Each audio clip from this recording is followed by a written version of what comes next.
To properly understand Scripture, you have to get an overall picture of the entire Bible. You have to know where God is going with history. To understand salvation, we have to understand how God dealt in the first covenant. What is sin? Where did it come from? What are the consequences? And so my goal here for the last few weeks is to talk about God's master plan. What's He trying to accomplish? What went wrong? What fell off a cliff when God put us on the planet? We've already talked about some of these, but I'll hit it quickly because it's been 3 or 4 weeks since we talked about it. God created the universe for what purpose? For us. He didn't do it for Himself. He didn't need it. He's the Spirit. He didn't need it for the angels.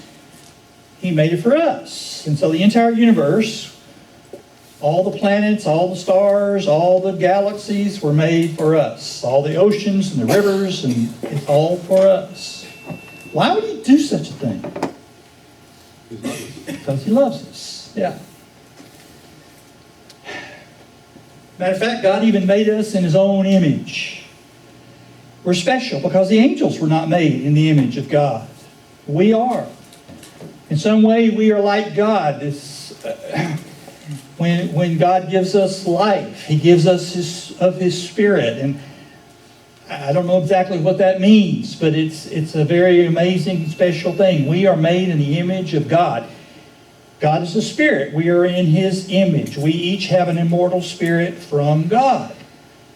And that's important to God. God created Adam and Eve and put them in the garden, and He gave them a commission. He said, you are to rule the earth. The word there, have dominion in some versions, it's a kingdom word. God gave humanity a kingdom. And He says, you are to rule the earth as I rule in heaven. That was the original design. He gave us a kingdom. Death was never part of God's original design. We were never meant to die. But God's basic law of the universe is called the law of sin and death. And what does it say? If sin occurs, death must follow. God cannot break His own law. He cannot reverse that. He built that into the fabric of the universe. And so when Adam and Eve sinned, they not only brought death upon themselves, they brought death upon the entire creation. All of their descendants would be under the curse of death. The entire universe is under the curse of death. It's dying. It's de-energizing. In physics, it's called entropy. It's all the energy is randomizing and everything is dying. Our sun is dying. It's burning out because of sin. All the evil on the planet, disease, war, crime, hatred, violence, it's all because sin entered into the picture and corrupted God's perfect design. Now, according to God's own justice, He could have just wiped everything out, started over, or just let it go. But He didn't do that. God so loved the world that He made a plan to bring us back. So, He put Adam and Eve in the garden, and we know the story about how Eve bought into Satan's lies. And God had told them to have dominion over the earth, the kingdom, don't eat from the tree. But Eve fell for Satan's lie. And we've been falling for the same lie ever since. Did God really say? And then if we say, yeah, God really said it, but what? Did He mean it? Yeah. Yeah, Satan said, God didn't really mean you'd die. He meant you'd be like Him. And people today are making that same argument. And the same results are falling. So the lie. You first question the truth. You have to question the truth before you can break God's law. Is that really, did God really mean that I shouldn't lie, or I shouldn't steal, or I shouldn't commit adultery, or I shouldn't, does God really mean that? and then you deny the truth. No. I have free will. I have the right to do what I want. That's probably the biggest single problem in the world today is, well, I have a right to make my own decision. If I want to be a turnip, I'll be a turnip. Whatever I want to be. It's all about me. God says, no, it's not. And then when we do our will instead of God, that's what brings catastrophe. The consequences, spiritual death. Spiritual death is when you're separated from God for eternity. And that's called hell. Physical death is also a result of sin. We're all going to die physically. And then entropy, the entire universe is in the process of dying. And then God's design has been perverted. Everything is going downhill. Man lost paradise. We were kicked out of the garden, and we were thrown away from the tree of life, so we cannot continue to live. All right, tonight I want us to start looking at the plan of reconciliation. What is reconciliation? Making right. Making things right. Particularly relationships. If you have a fight with your wife, you need to reconcile. So once you go and you buy her some flowers and you go apologize and give her the flowers, then maybe she'll accept you back. You're reconciled. With God, what's this involve? Well, we were God's enemies. We were God's enemies. When we sinned, we were declaring ourselves God's enemies. That's not a good place to be. You don't want to be God's enemy. And so God had to come up with a plan. We couldn't do it. We had no way how to get back to God. We blew it. We are under the death penalty. How do we get back to God? And so God came up with a plan so we can come back to Him. In Genesis 3:15, we have the first prophecy of the one who's going to accomplish this. I will put enmity between you. He's talking to Satan at this point. He's talking directly to Satan himself. I will put enmity between you and the woman, that's Israel, between your offspring and hers. The offspring of Satan is death. Hers is Jesus. He will crush your head. You will strike his heel. This is the first prophecy of the coming Christ. Jesus is the way. Now we teach the kids to say, what's the answer? Jesus. Well, that's true. That's the only answer. The only way to Christ, the only way to God, the only way to reconcile to God is go through Jesus Christ. There is no other way. How does that work? All right. God made a covenant with Noah not to destroy the earth again with water. The first step on this big plan of God's is to choose a man of faith. Why faith? What's faith got to do with anything? Everything. Everything. As the Apostle Paul said, it starts with faith, it ends with faith. Salvation comes through faith from first to last. It's about faith. In what? In God's plan.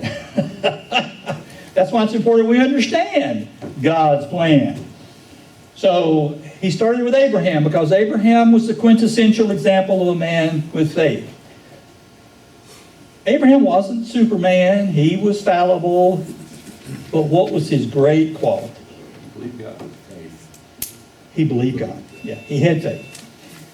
It said Abraham believed God. Whatever God said, Abraham just believed it. He just accepted it 100%. Didn't argue with God. Didn't debate with God. He just, whatever God said, he bought into it 100%. Yeah. Believed God up until the moment he had the knife over Isaac's Yeah. body. Yeah. If I have that kind of faith, Oh. Can you imagine holding a knife to the throat of your child? I'm going to slash his throat and burn him up. And he was prepared to do it. God had to stop him. Because God told him to. Yeah, the angel literally had to stop him from killing his son because God had told him to do it. He was prepared to do it. You talk about faith, man. So Abraham was the example of the man who was saved. The Bible says God credited his faith as righteousness. And that's going to give us a clue about the rest of how God's plan is going to work out.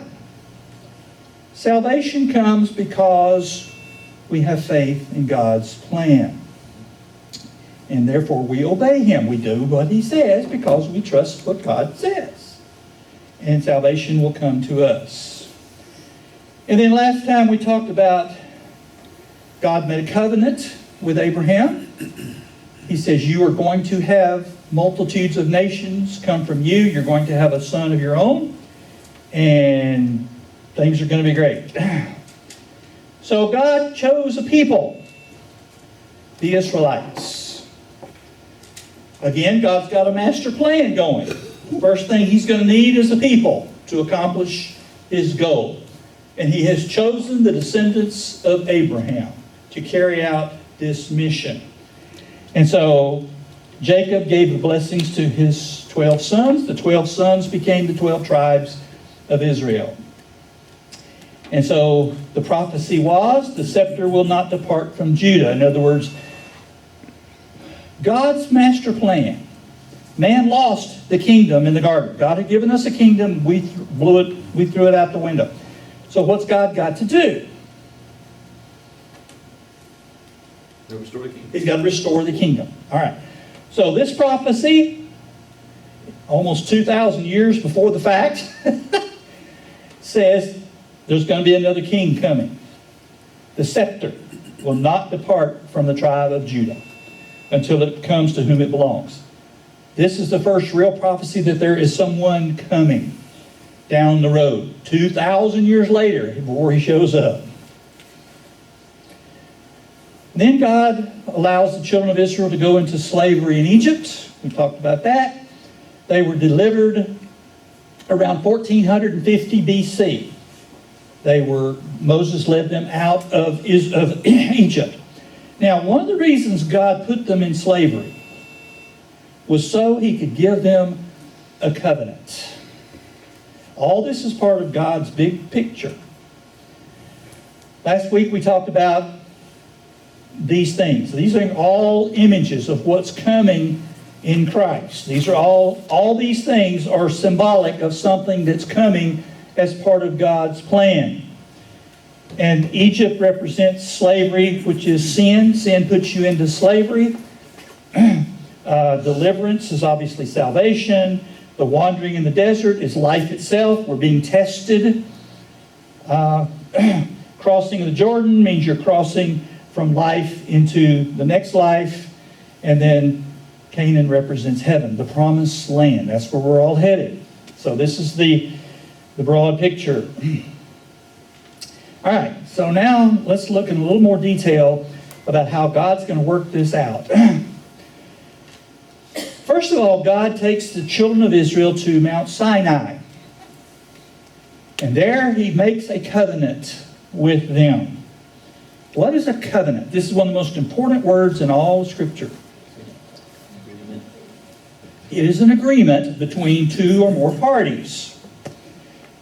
And as long as both parties keep their end of the covenant, everything's great. And God's covenant was said what? What was the terms of the covenant? Follow my laws. God says, if you'll follow my laws, if you'll follow my rules, if you do things my way, I will bless you, I will protect you, I will win your battles for you, I will keep disease from destroying your people, your crops will grow, your animals will be productive, and everything will be great. If you just do exactly what I tell you to do. Wasn't hard. But that covenant was known as the first covenant, also known as the Mosaical covenant. So we have the Mosaical covenant. Now, here are some of the elements of that covenant. First of all, it was temporary, meaning why?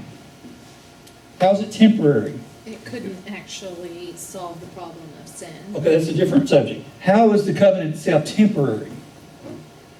Because the new one had to come. Yeah, because it's not going to last that forever.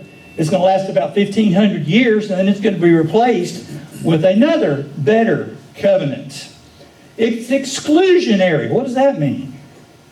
For the Israelites. It was only for one group of people. The scriptures say plainly that the law of Moses was given to one people, the Jews, the children of Israel. They were the only ones. The Gentiles were never under the law of Moses. It was never given to them. They didn't have to keep it.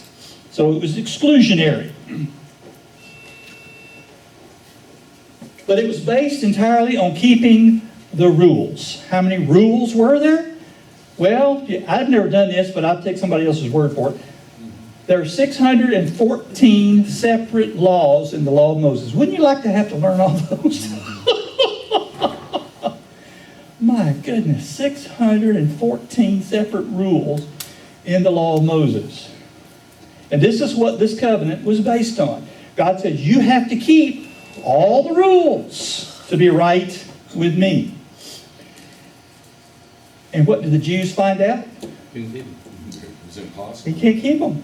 Nobody can keep all the rules. Even today, we can't keep rules. We can't keep rules. It's amazing. How many people drive the speed limit? I do 99% of the time. She says I go under. He goes under the rule. Okay. And you don't drive the speed limit. But humans just don't keep the rules very well. If you're teaching a class of 4-year-olds, how well do they keep the rules? If you have adults, how well do they keep the rules? They're worse than 4-year-olds. That's right.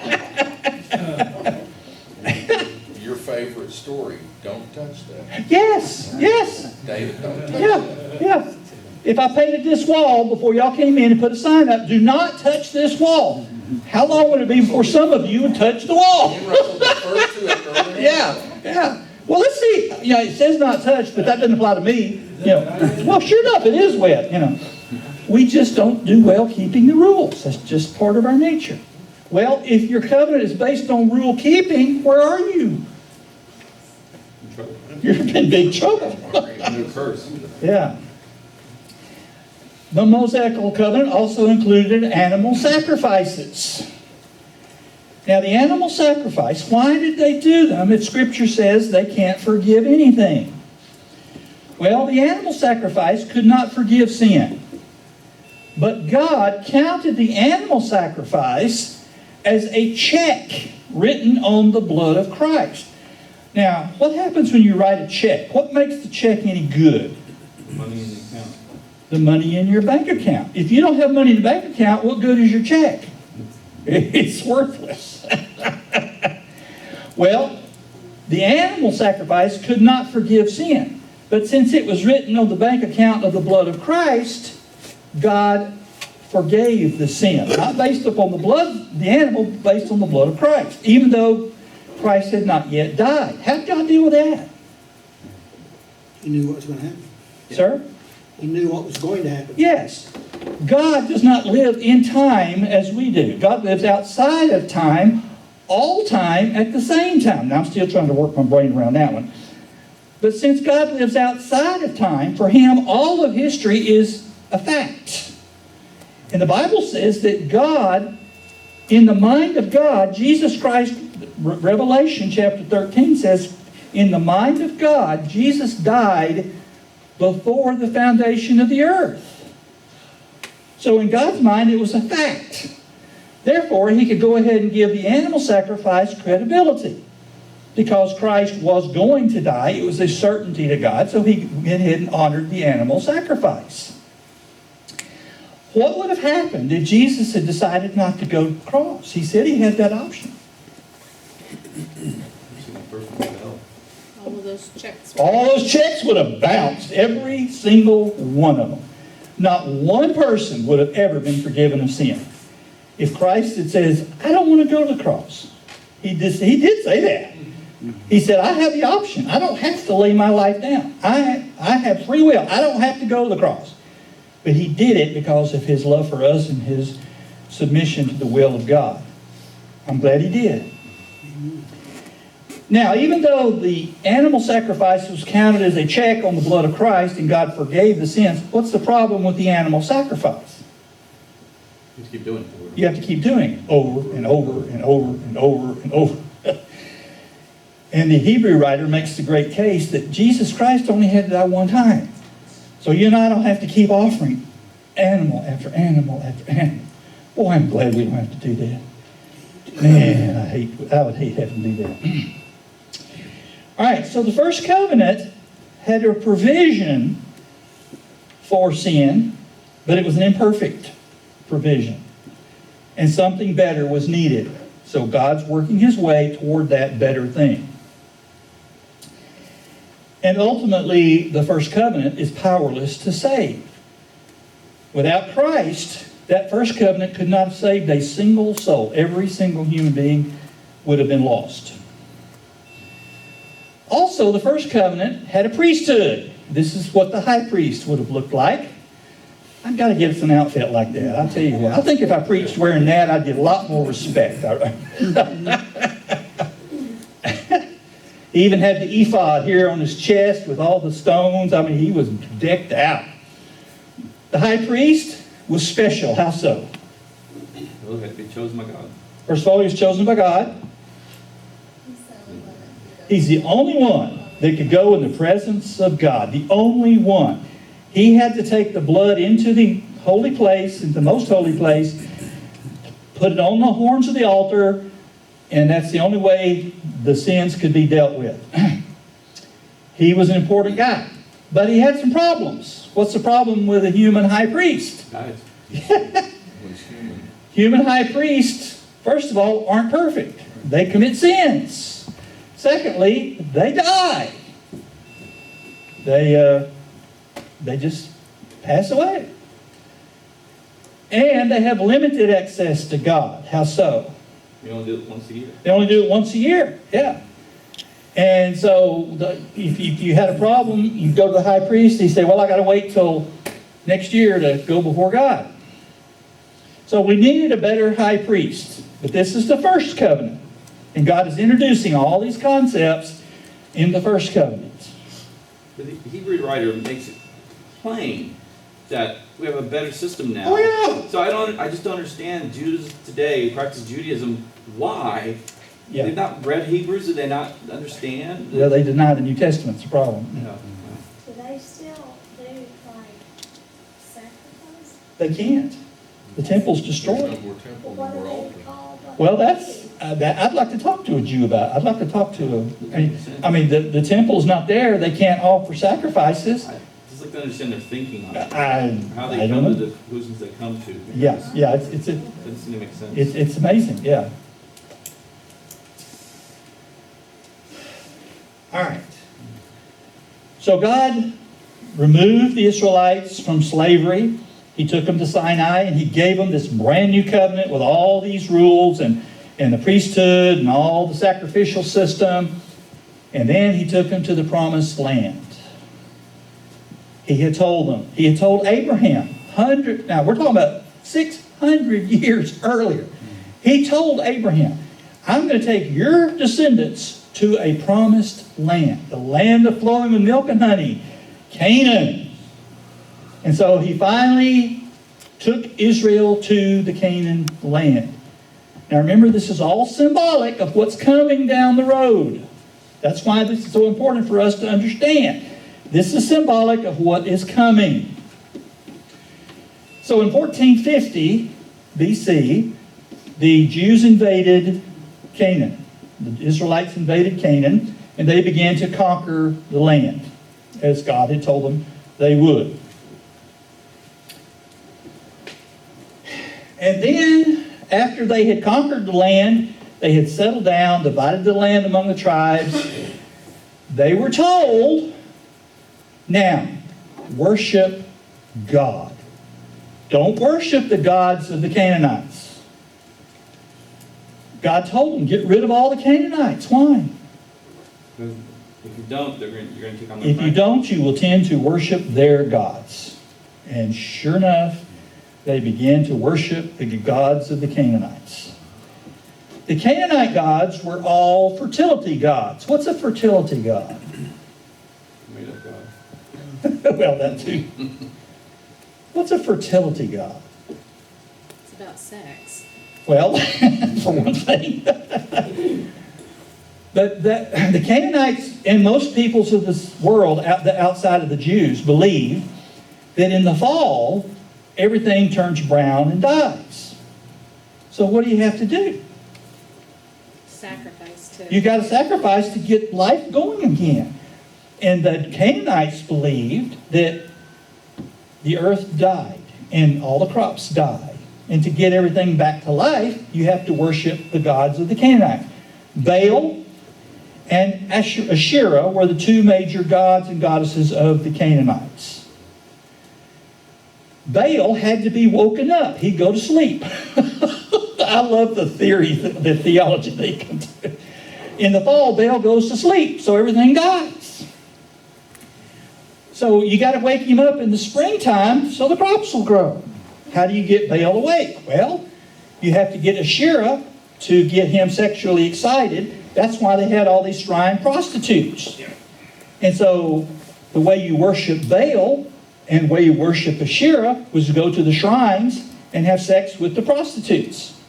And that would get Asherah all excited, and she would go have sex with Baal, and he would wake up and the crops would grow.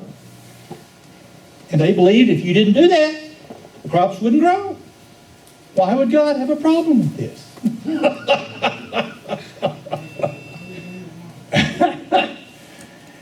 And so God told them, do not worship the gods of Canaan. Just don't touch them, stay away from them. And there were, on every high place, the Canaanites had built altars of worship to Baal. And sure enough, they started worshiping the Baals. So God, they would rebel against God. So God would punish them. He would bring in a foreign power, and they would start oppressing the Jews. Sometimes they would raid and they would slaughter Jews. They would steal their cattle. They would burn their crops. And after a while, the Jews would say, wait a minute, this isn't working right. So they would repent and they'd cry out, God, save us. We're turning back to you. So God would then send a judge to lead them to victory over. What's astounding to me is this happened 14 times. 14 times. How long would it take you to learn? Apparently them more than 14. Woo! Must. That was generations. Yes, that was several generations. But still, But Because, I mean, that's what is happening in our own country. you're right. But it's crazy. You'd think they would learn. You'd think one generation would tell the next generation, don't do this. Bad Then things you happen. have people that obey, so things are always good, and Oh, they yeah, don't know yeah, what the bad yeah. times are. God would deliver them. Everything would be great for a few years, and then they'd go back to worshiping the Baals. So, in 1040, we have the next big thing in God's master plan. Now remember, what's the number one thing God is wanting to restore? the kingdom. The kingdom. The Bible talks more about the kingdom, Old and New Testament, than any other single concept. The Bible talks about the kingdom much more than it does salvation. Because salvation is part of the kingdom. You can't have the kingdom without Can't have salvation without, yeah.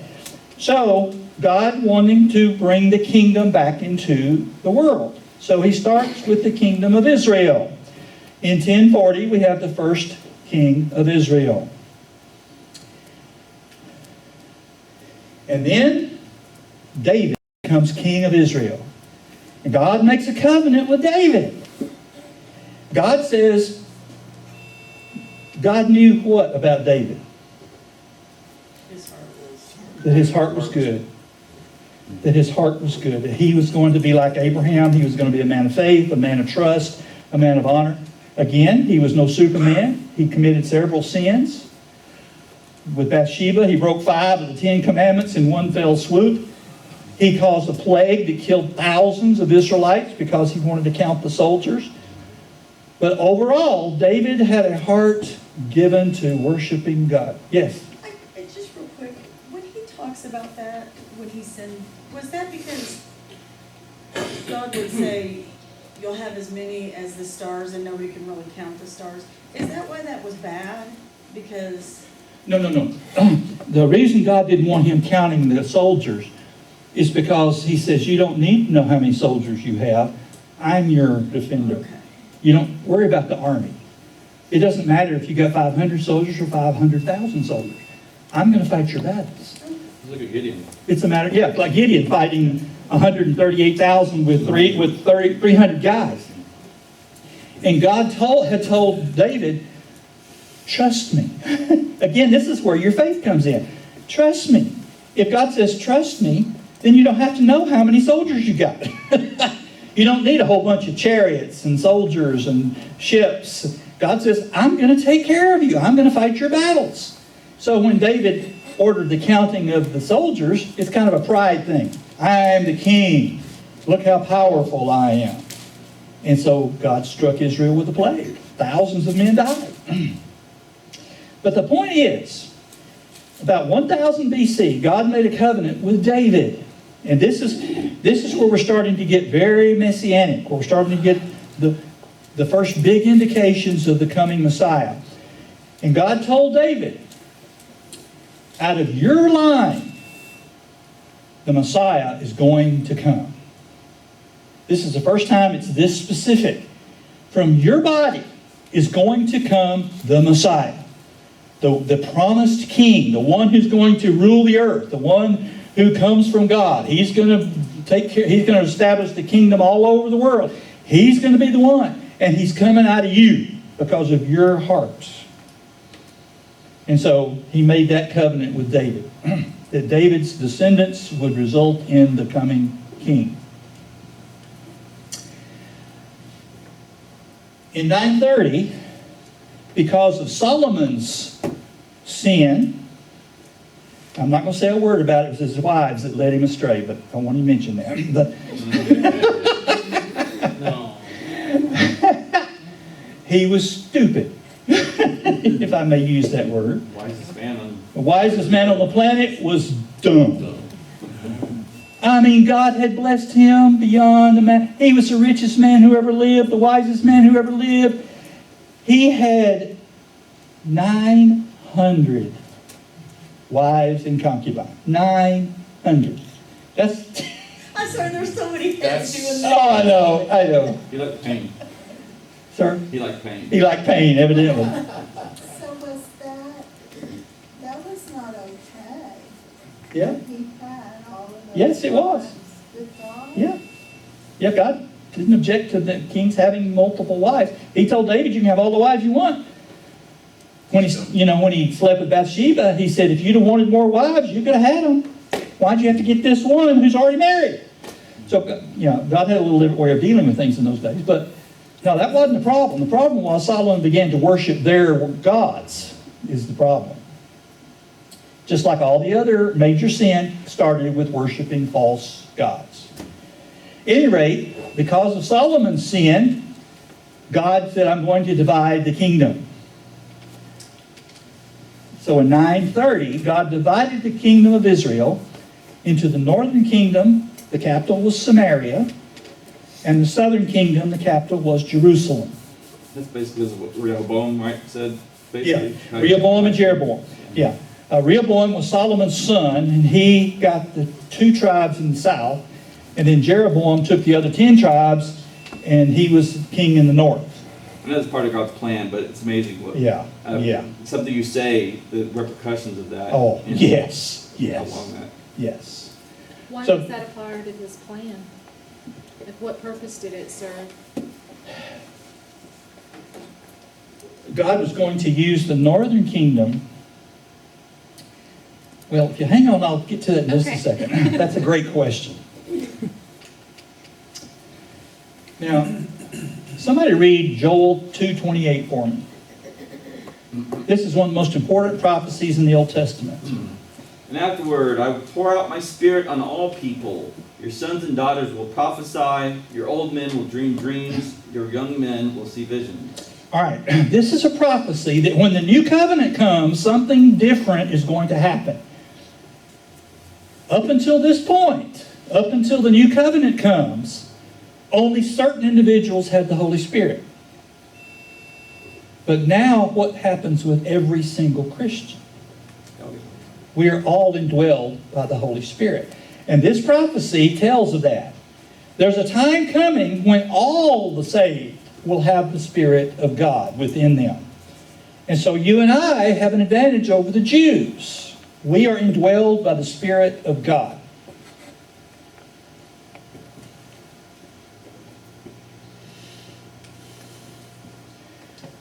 All right. Eventually, the northern kingdom in 722. Now remember, it was divided in 930. So 200 years it survives. And it undergoes a series of kings. And every single one of them was more wicked than the one before. They were just, every single one of them practiced idolatry. They encouraged their people to worship false gods. Matter of fact, when Jeroboam started the northern kingdom, he did not want his people going back into Jerusalem to worship. Why? Because they might. He's afraid they might want to rejoin the south. So he said, I'm going to build places of worship in the north. And so he built two. At Dan and Bethel. Now what's the problem with that? God did not authorize that. God said Jerusalem is where you worship. And even worse, he built idols at those two places, and then he appointed men to be priests in those places that were not qualified. And so he rebelled against God in several ways. And then for the next 200 years, king after king came to the throne. It just got worse and worse and worse. Finally, God had enough of it. And God said, I'm going to end it. Now, what does this tell us that it took 200 years? God has a lot of patience. God has a lot of patience, and man is hard-headed. Yes. But think about it. God put up with this nonsense for 200 years. For 200 years, they were worshiping idols. They were worshiping horrible. They were burning their children to worship Molech. They were going to the temple prostitutes. I mean, they were doing every despicable thing you can imagine, and God put up with it for 200 years. That demonstrates. He did that. Well, his patience. He wanted to give them a chance to make things right. Yeah, yeah. But we have to look at it from the fact that for man, 200 years is a long time. Yeah, that's God, true. For God, that's not that years long. is- Yeah. But still, for God to be patient for 200 years is astounding.